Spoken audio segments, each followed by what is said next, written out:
कुंड barrage के 18 gate हैं जिनको डाउन किया गया है। यमुना में सिर्फ 52,000 क्यूसेक पानी डाइवर्ट किया जा रहा है और इसका जो असर है वो अगले 20 से 30 घंटे के अंदर दिल्ली में नजर आएगा। जब जलस्तर और कम होगा उसके बाद दिल्ली के ऊपर किसी प्रकार का कोई खतरा नहीं रहेगा।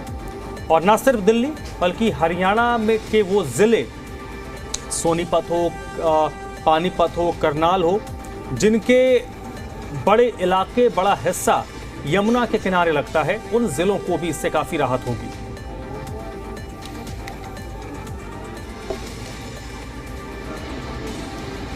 तो इस वक्त कुलवंत मेरे साथ जुड़ चुके हैं। कुलवंत, बताइए क्या हथनीकुंड बैराज से अपडेट है आपके पास? जी बिल्कुल, देखिए जिस तरह से जो 1 सितंबर को सुबह 4 बजे यमुना जो रिवर में पानी छोड़ा गया था 3,29,000 और जिसके चलते ये खतरा पड़ना शुरू हो गया था, चाहे उसमें हरियाणा के जिले हों या फिर दिल्ली हो, ये लगातार खतरा बढ़ता चला गया। उसके बावजूद पानी कम जरूर हुआ लेकिन खतरा पैदा रहा।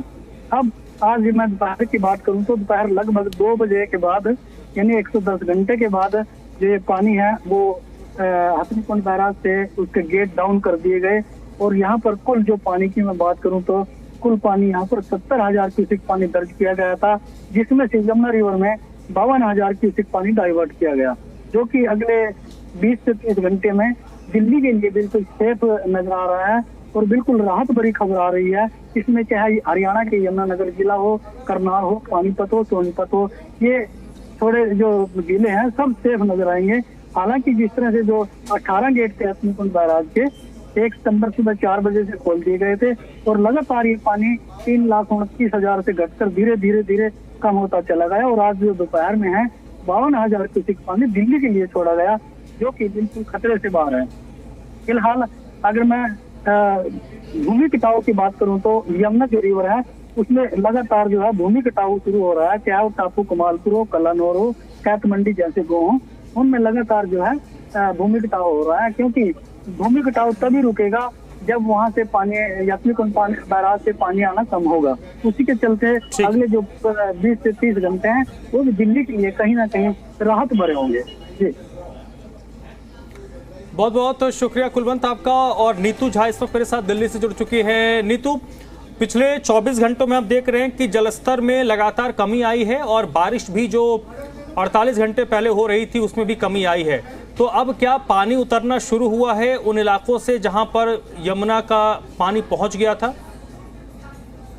बिल्कुल, देखिए आज सुबह की तस्वीरें भी हमने अपने दर्शकों को दिखाई थी। जब दिल्ली के कई ऐसे इलाके जहां कल घुटनों तक पानी भरा हुआ था, आज वहां पानी अब नहीं था। बात चाहे मॉन्ट्री मार्केट की करे, यमुना बाजार इलाके की करे, हम मयूर विहार की करे या फिर यमुना बैंक के आसपास के इलाकों की करे, वहां पर पानी का स्तर जरूर कम हुआ था। क्योंकि हथनीकुंड बैराज से धीरे धीरे पानी जो छोड़ने का सिलसिला है उसमें कमी देखी जा रही थी और जिस तरह से अब हमारे सहयोगी भी बता रहे हैं कि 1 सितंबर से जो पानी छोड़ने का सिलसिला जारी था उस पर अभी ब्रेक लगाए। कहीं ना कहीं दिल्ली वालों के लिए देखिए बहुत बड़ी राहत के तौर पर इसको देखा जा सकता है, क्योंकि यमुना से जुड़े हुए जितने भी इलाके हैं, जो निचले इलाके हैं, वहां पानी इतना ज्यादा भर गया था कि 14,000 लोग बेघर हो गए। बेघर कुछ इस तरह से क्योंकि उन्हें रिलीफ कैंप का सहारा लेना पड़ रहा था, लेकिन अब पानी का स्तर कम हो रहा है। हालांकि पूरी तरह से जल निकासी होने में देखिए अभी वक्त लगेगा। पानी जब भर जाता है पूरा वापस जाने में थोड़ा वक्त से इसलिए भी लगेगा क्योंकि जो डेंजर लेवल है वो 205.33 के बाद है और अभी भी यमुना का जो जलस्तर है वो 207 मीटर से ऊपर बना हुआ है, यानी कहीं ना कहीं 2 मीटर का जो ये फासला है उसे सामान्य होने में अभी कुछ वक्त लगेगा। लेकिन जिस तरह से हथनीकुंड बैराज के दरवाजे बंद हुए हैं और दिल्ली को अभी बारिश की भी मार नहीं झेलनी पड़ रही, यानी सड़कों पर वाटर लॉगिंग और यमुना से जुड़े निचले जो इलाके हैं वहां पर बाढ़ का पानी दोनों ही जो खतरा है उस पर अभी कहीं ना कहीं अंकुश लगा है और ये दिल्ली वासियों के लिए थोड़ी राहत भरी खबर हो सकती है, क्योंकि अभी बारिश की आशंका भी नहीं जताई जा रही है। ऐसे में एक और जहाँ हथनीकुंड बैराज पर ब्रेक लगा है, वहीं आसमान से जो बारिश हो रही थी उस पर भी ब्रेक लगना दिल्ली वालों को कहीं ना कहीं राहत देगा। लेकिन जल निकासी में मैं दोबारा कहूंगी कि अभी वक्त लगेगा, जिंदगी को सामान्य होने में भी अभी वक्त लगेगा। लेकिन हो ना हो लोहे वाले पुल के आसपास, यमुना बाजार के आसपास हम तस्वीरें लगातार दिखा रहे हैं अपने दर्शकों को, आज भी हमने दिखाई है। बात चाहे उन इलाकों की करें जो यमुना के बहुत नजदीक है, जैसे गीता कॉलोनी का वो फ्लाईओवर है, वहां पर भी हमने देखा कि अभी जल के स्तर में थोड़ी कमी आई है। यानी जो जो इलाके यमुना से सटे हुए हैं वहां पहले की अपेक्षा में पानी का लेवल थोड़ा कम जरूर हुआ है। चलिए नीतू, बहुत बहुत शुक्रिया आपका इस पूरी बातचीत के लिए, इस पूरी जानकारी के लिए। और हरियाणा दिल्ली के बाद अब उत्तर प्रदेश का रुख कर लेते हैं, एनसीआर का हिस्सा नोएडा, जहां के बारे में ज़्यादा जानकारी हमारे सहयोगी विजय हमको देंगे। विजय, बताइए क्या स्थिति यमुना का है?